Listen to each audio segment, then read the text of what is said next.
Hey guys, welcome to this episode. Today we're going to be going outside. It's about 9 o'clock right now. Yeah, about 9 o'clock right now. We're going to go outside. We're going to look for some crawlers. I'm going to teach you guys actually how to catch crawlers. They're pretty easy to catch once you get a hang of it. See if we can get this right here. Pretty easy to catch once you get a hang of it. I just want to teach you guys, for some of you people that maybe don't know how to catch these guys.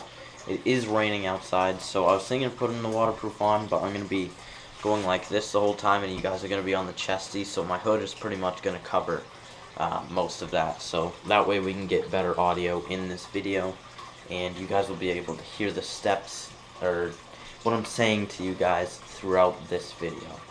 So stay tuned throughout the whole thing. You guys learn how to catch these crawlers, see me catching some crawlers. Most of the ones up here are about a foot long and bigger, so that's going to be great, especially if they're out tonight. It is a cold rain though. I've noticed over through the past, the colder rains there's not as many, but it's been, earlier it was a little bit warmer rain, and it's been raining all day, so the ground is super soggy and all full of moisture. Those worms are going to be popping up out of the ground, eating. So let's get it. Also real quick, I don't know if you guys are going to be able to see what I'm doing, so we're just going to wing it today. If not, then I guess I'll just do a video on what I did catch. Hopefully you guys will be able to see. I'm going to be using my phone flashlight to find these crawlers. So again, let's go catch some nice, decent crawlers. Okay guys, so we just made it outside. Hopefully you guys can hear me over all this rain. Super soggy out here. I feel like there's gonna be tons, but I don't know. It is a very cold rain. Like, it's gotta be close to freezing. There's gotta be some worms out here though. Oh, there's one. I don't know if you can, hopefully you guys can see. I'm gonna have to get like close like this. I don't know if you can see that guy right there. A nice small one. So I'll grab the end closest to the dirt, or closest to where the nightcrawler is going back into the ground, and that's where you want to grab, because if you don't, if you try and grab the end that's away from the ground or the middle, they'll just suck themselves back into the ground. So we're gonna go back. Really hope you guys can see this. We're just trying to stay quiet, because trying not to wake anybody. There's a nice one. Don't know if you can see him. Right there. I'll grab him before he goes back in. Oh, sorry about the angle. I'll show you guys this one after I get him. Trying not to get my phone wet as well. That one right there. Nice little guy. There's gotta be a few out here. A few hundred, hopefully. I'm only gonna have the camera out just to show you guys how to catch these guys, because I don't want to get anything wet and wreck it, because then I won't have anything to make videos off of. So again, just walking nice and slow. Also, I'll be able to make tons of these videos because it's gonna be raining all week. I think Sunday, which is in 2 days. Today's late Friday. Sunday is the only day this upcoming week that's not supposed to rain. So this whole week, Monday through Thursday of next week anyway, it's all rain. I'm surprised. Usually there's a lot more out. But as I said, cold rain. Either that or I'm just not spotting them. I think it might be also, they don't usually like to stay out in the rain. Oh, there's a bigger one. Right there. Grab him by the end. I said they don't usually like to stay out in the rain because it is cold. And it hits them and it kind of feels like a predator or something. I guess it's close. They don't like the vibrations and the dirt and stuff like that. They just go back into their holes. So once this kind of calms down and starts getting into a slow sprinkle, it might be a little bit better. There's one right there. Oh, I missed him. There's another one close to the ground. As I said, you want to grab close to the ground or else they'll go in. I've filled this twice in one night before. This Folgers can, but tonight it might not happen. We're just gonna keep scoping around. Oh, there goes one into its hole. Might be able to get this guy. Got him. GoPro has really bad bad video in the darkness, so sorry if this video is kind of dark. I'll try and keep it a little bit brighter. There's a nice one. He's going back in. Also, if you rip any of them and you're trying to keep them alive, like if you're keeping them in container, if you rip any of these night crawlers, just chuck them, because the dead ones that will actually, I don't know what happens, but it spreads something and it kills the rest of your night crawlers that are in that same container. So just don't keep dead night crawlers with live ones. It does not work out. Sometimes the sticks will look a lot like night crawlers. You just have to learn how to differentiate the two. My phone's already getting soaked and I really don't need it to break. Your lower back starts to hurt. You're bending, trying to catch these worms fast before they go back in the ground. But key things to know: grab the worm closest to where he goes into the dirt. So if he does try to slide back into the ground, you can still grab him. And if they break, throw them out if you're keeping them in a container. If you're fishing with them the next day, I suppose it'd be fine. Another thing, get good boots, because these boots stink. They have like 3 holes in them or something like that. I just missed one right there. Get good boots, like rain boots or something like that. Rain boots for the rain, who would have thought? Anyways. Oh, there goes one. There's a nice one. Sorry this angle's messed up. I kind of got to reach for him. Whoa. How'd my dog get outside? How in the heck? That's weird. I closed the door and I locked it, guys. Daisy, go pee. Okay, she's gonna use the bathroom and then I think I'm gonna bring her inside. We're just gonna discuss this. I'll show you how many worms I caught over the time that I've been out here. I'll probably stay out here for another 30 minutes or so. Just don't want to get this tech wet. So I'm gonna put all this away, get like a regular flashlight, bring the camera inside, leave it there, and then I'll talk to you guys after I have all the worms that I can get for tonight. Hey guys, so the main thing to focus on, just saying, back inside now. Got changed into different clothes, threw those on a rack to dry because they're super soaked from all the rain. Anyways, so the 3 things? Yeah, 3 things.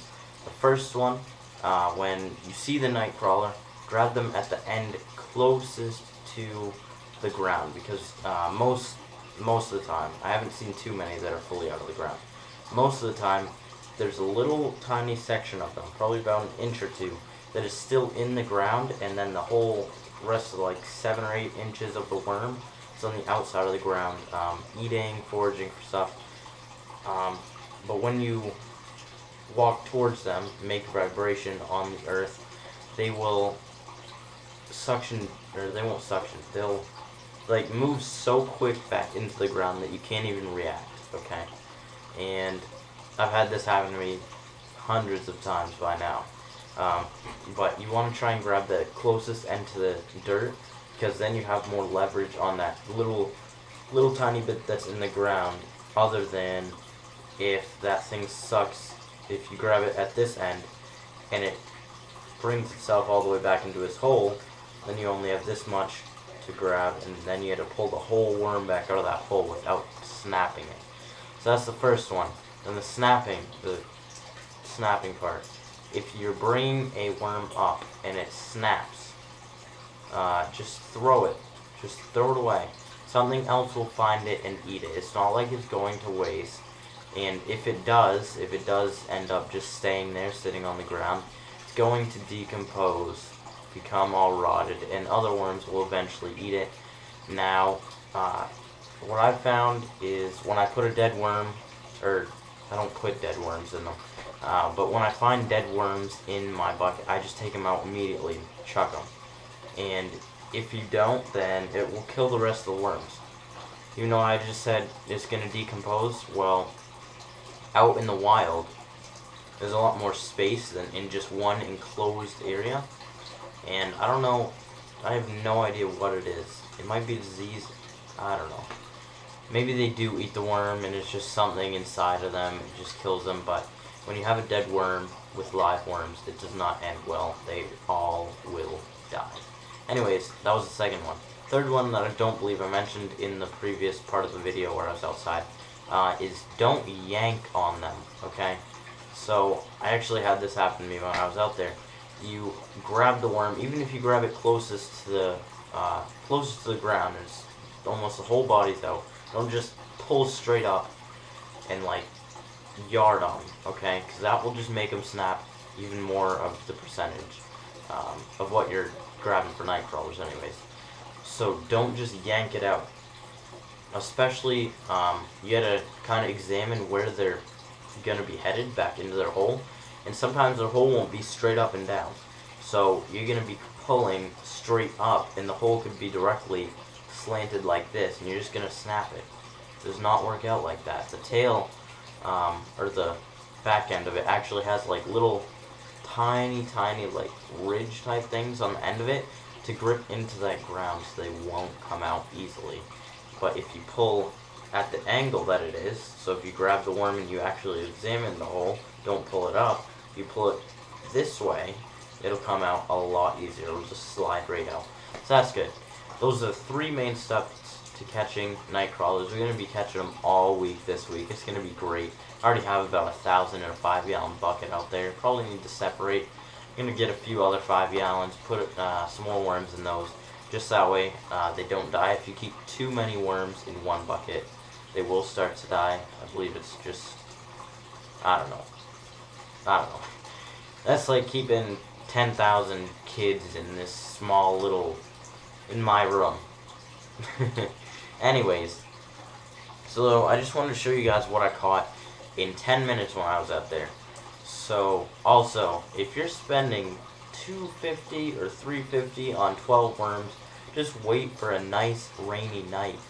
Okay, this is 10 minutes. I'm going to show you guys.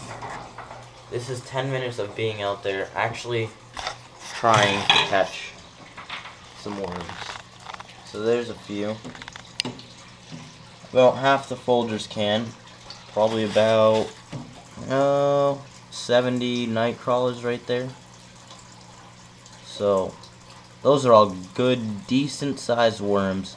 Great for trout, bass, any kind of fishing, creek fishing, brook fishing, anything.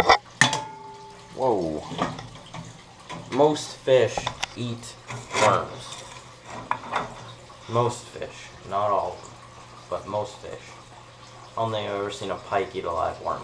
Anyways, so that is how you catch night crawlers. I'm going to be catching them all this week, so I can bring you guys along with me. It's going to be kind of boring this week, though. All I'm going to be doing is catching night crawlers. I'm excited for it. The videos aren't going to be too different. It's just going to be hauling in night crawler after night crawler. But it's exciting once you guys get out there and you start actually trying to catch these guys. So other than that, I just wanted to thank you guys for watching this whole video. If you did, the next video is going to be what those fish were that I was catching in the last video. Some people said white suckers, some people said fall fish, some people said chub. I have been researching all week. I've gotten help from my library teacher.